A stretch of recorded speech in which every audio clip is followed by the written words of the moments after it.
ashia kakwende wala kakwende akilutumi anasomo Biblia ya enachi unongo ba Methodiste atuni amya anduba nshimaki inya eikomi alimusoma Biblia katana bechupa chini wana wa Polo ukimshauri wa Polo wegombe tunao na mutoni ni maneno abichangiwa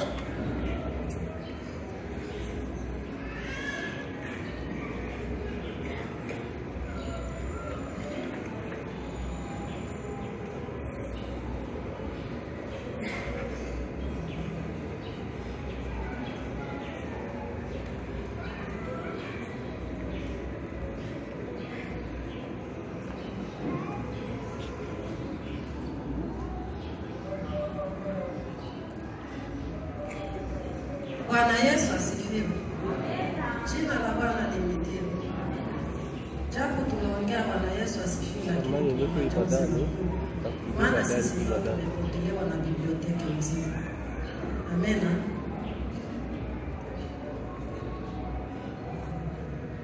Kanisa la Kimethodiste huru nchini Tanzania, jimbo la Nyarugusu, seksio ya Umoja, risala fupi ya marehemu. Majina ya marehemu aliitwa kwa jina la Reverence ya Msingi. Kuzaliwa. Marehemu alizaliwa Agomba Magogo mwaka wa 1960. Kubatizwa. Marehemu alibatizwa Palweba kwenye kanisa la Semba tarehe 6 mwezi wa 6 mwaka wa 1981.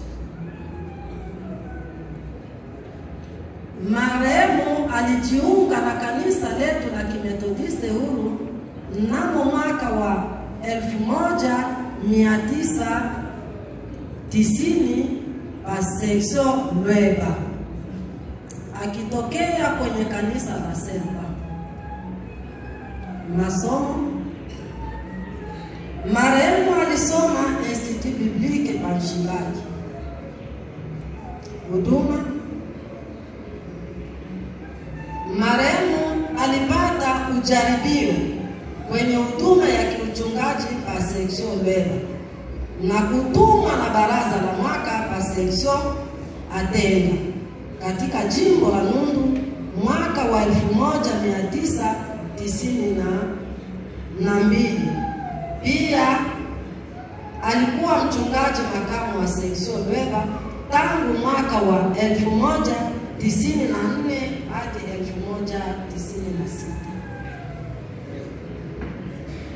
Marehemu alitumika kama siretanda makamu wa jimbo la Lweba mwaka wa 2009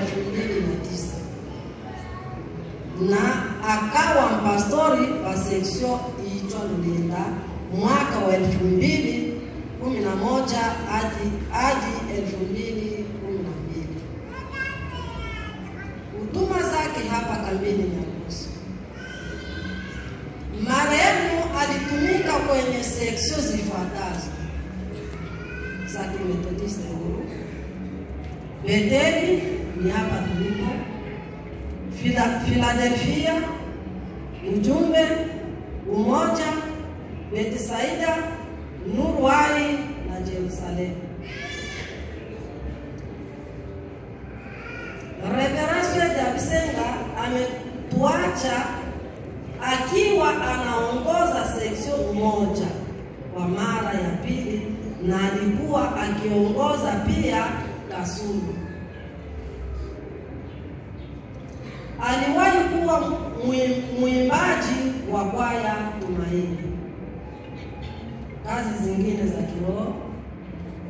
Marehemu alikuwa mwalimu kwenye shule letu la Biblia jimbo Nyarugusu Kuibeni na shule la Biblia la Pefa. Marehemu alikuwa mshauri wa jimbo letu la Nyarugusu. Siku za mwisho za marehemu, Reverence ya Bisenga aliishi maisha ya kutengeneza maisha kwa mara toka alipopatwa na magonjwa hayo yaliyomsababisha kifo. Marehemu alipokaribia kukata roho, aliomba kuimbiwa wimbo wa namba 272 kwenye kitabu cha Uwanja. Ndio wimbo ambao tulioimba hapa. Na hapo alimwambia muombaji aliyekuwa pamoja naye kwamba amshike mkono na aombe. Na baada ya kuomba Mungu, hapo ndo alipokata roho. Kanisa la Free Methodist kwa ujumla na jimbo letu la Nyarugusu kwa upekee, kifo cha Reverend Sheila Bisenga kimetuachia pengo kubwa sana. Kwa sababu ya hayo, waombeni msaada wenu wa maombi. Mungu ailaze roho ya marehemu mahali pema peponi, na Bwana atubariki. Kwa ajili ya FMCT jimbo Nyarugusu, Reverend Ayole Mpape Sabuni wa jimbo. Amen.